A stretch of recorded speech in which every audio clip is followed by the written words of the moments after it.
Hello students, hope you all are doing good. Welcome back to the e-learning classes of Sunrise Global School. This is Asmita Sharma, your science teacher, and today we are going to continue with the fifth chapter of science, that is fundamental unit of life. So this video is for class 9th, and in the last video we have discussed about what is diffusion and what is osmosis. So we are into the part that is the main topic is plasma membrane, and we are discussing various types of processes that takes place into the plasma membrane. सो हमने जो पढ़ा था diffusion and osmosis, उसमें हमने diffusion में ये पढ़ा था कि जो भी गैसेस होती हैं यानी कि ऑक्सीजन एंड कार्बन डाइऑक्साइड, वो सब डिफ्यूजन के थ्रू प्लाज्मा मेम्ब्रेन से इन एंड आउट होती है, एंड जो प्रोसेस होता है वो हायर कंसंट्रेशन से लोअर कंसंट्रेशन पे जाने का होता है. सिमिलरली ऑस्मोसिस में जो भी वाटर रिलेटेड लिक्विड्स हैं वो सब सेल से इन एंड आउट जाते हैं, उस प्रोसेस को ऑस्मोसिस कहते हैं. सो ये भी हायर कॉन्सेंट्रेशन से लोअर कॉन्सेंट्रेटेड एरिया में जाते हैं. Now for today's topic we are going to speak about various probabilities of osmosis. So जब हम बात करते हैं बहुत सारी प्रोबेबिलिटीज़, तो हमें एक क्वेश्चन यहाँ बताया गया है कि what will happen if you put an animal cell और a plant cell into a solution of sugar and salt. तो आपने जो सॉल्यूशन लिया है उसमें शुगर और सॉल्ट दोनों हैं, और वो सॉल्यूशन वाटर में बनाया गया है. तो अगर हम लोग किसी भी सेल को, एनिमल सेल को या प्लांट सेल को इस सॉल्यूशन के अंदर डालते हैं तो क्या क्या चीज़ें पॉसिबिलिटीज़ है होने की. So one of the following 3 things could happen. यहाँ पर 3 चीज़ें बताई गई हैं, जिन 3 में से कोई भी एक चीज़ हो सकता है. So now let us discuss the first thing. If the medium surrounding the cell has a higher water concentration then the cell, meaning the outside solution,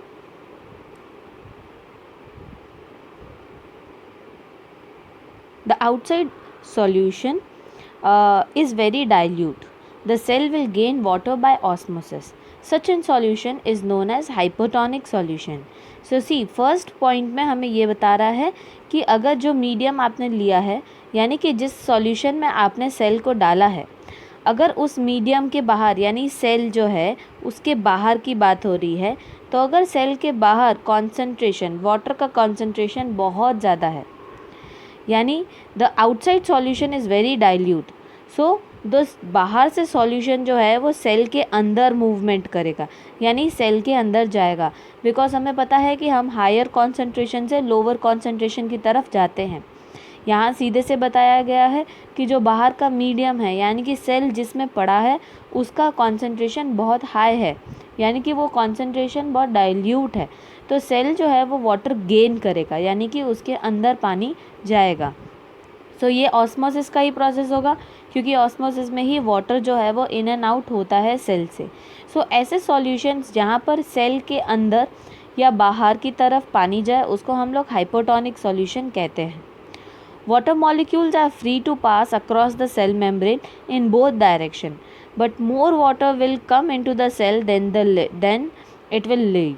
So यहाँ पर ये बात बताई गई है कि वाटर मॉलिक्यूल फ्री हैं, वो सेल मेम्ब्रेन से बाहर भी जा सकते हैं और अंदर भी आ सकते हैं, पर क्योंकि बाहर का जो सॉल्यूशन है वो बहुत हाई कंसंट्रेशन में है, तो यहाँ पर ज़्यादातर पानी सेल के अंदर जाएगा, यानी कि सेल के अंदर पानी भरता रहेगा, और धीरे धीरे ऐसे ही सेल जो है वो स्वेल हो जाएगा, यानी कि फूल जाएगा. उसको स्वेलअप कहते हैं, यानी कि वो सेल जो है वो पूरा फूल जाएगा एक बलून की तरह, बिकॉज बाहर से सारा पानी अंदर की तरफ ट्रैवल कर रहा है.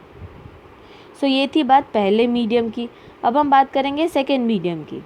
So if the medium has exactly the same water solution, यानी कि आपने जिस मीडियम में जिस पानी में आपने सेल को रखा है, वहाँ पर जो बाहर का सॉल्यूशन है वो और अंदर का सॉल्यूशन है वो दोनों का कॉन्सेंट्रेशन सेम है, यानी कि दोनों इक्वल कॉन्सेंट्रेशन के हैं, तो कोई भी मूवमेंट सेल में पॉसिबल नहीं है, बिकॉज बाहर भी पानी का कॉन्सेंट्रेशन सेम है एंड सेल के अंदर भी कॉन्सेंट्रेशन सेम है.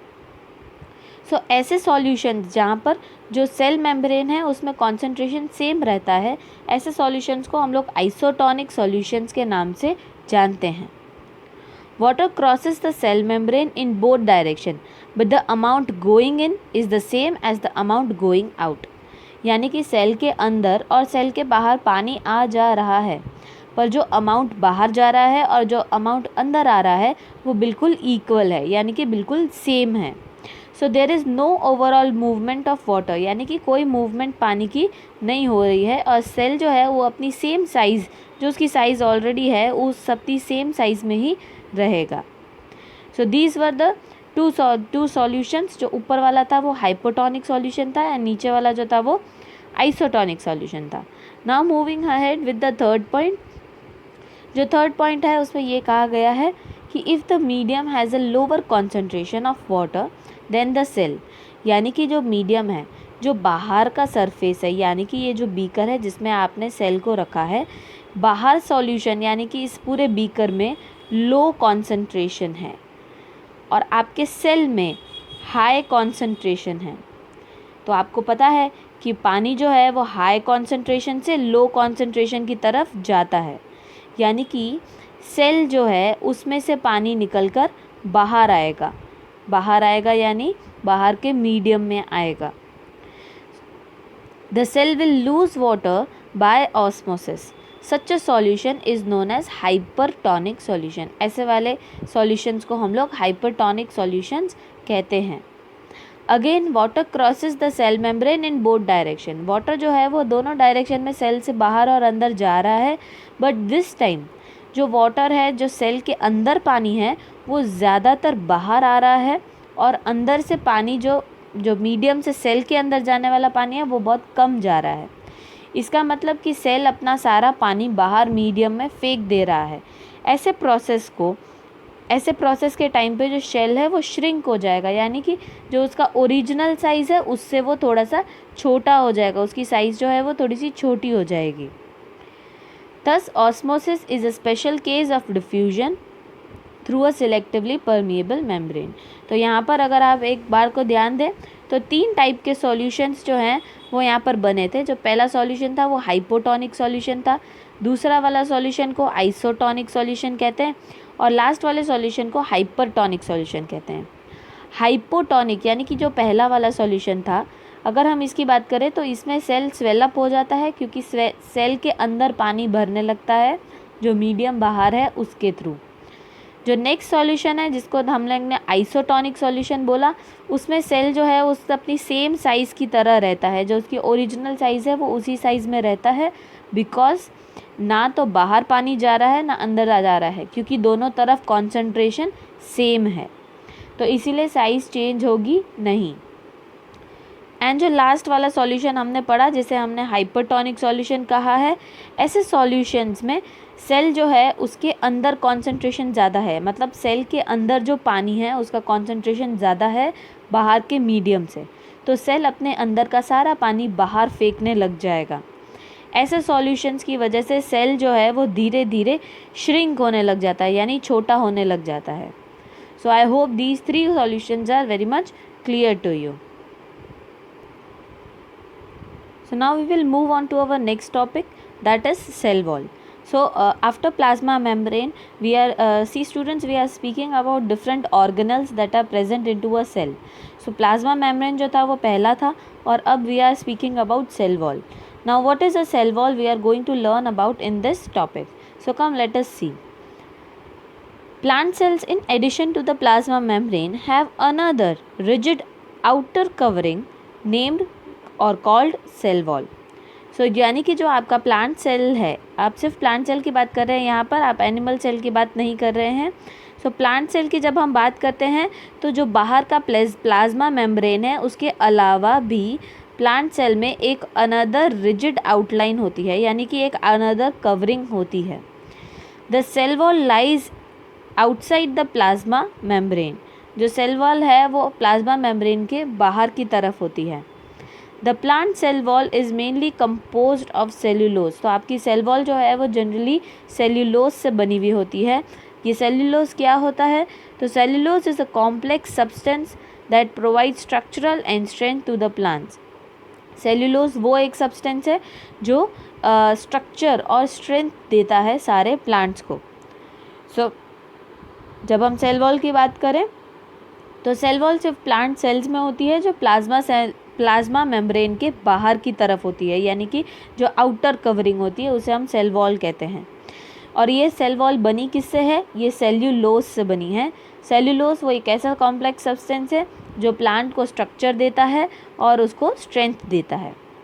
Okay, when a living plant cell loses water through osmosis, there is a shrinkage or concentration of the contents of the cell away from the cell wall. So जब भी कोई plant cell जो osmosis कर रहा है, यानी कि जब उसका कॉन्सेंट्रेशन जो है वो बाहर की तरफ जा रहा है, उसका वाटर बाहर की तरफ निकल रहा है, तो वो श्रिंकेज होगा, यानी कि वो कॉन्ट्रैक्ट हो जाएगा, वो छोटा बनता जाएगा।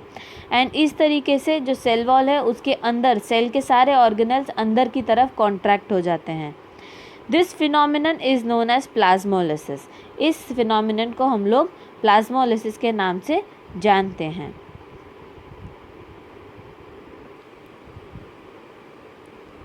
It appears that only living cells are not dead cells are able to absorb water by osmosis. Cell walls permit the cells of plants, fungi and bacteria to withstand very dilute external media without bursting. So जो cell wall है वो सारे plants, fungi, algae और bacteria को withstand करती है ताकि वो किसी भी डाइल्यूट मीडिया से मिल पाएँ, हाइपोटोनिक सॉल्यूशन से मिक्स हो जाए विदाउट बर्स्टिंग आउट।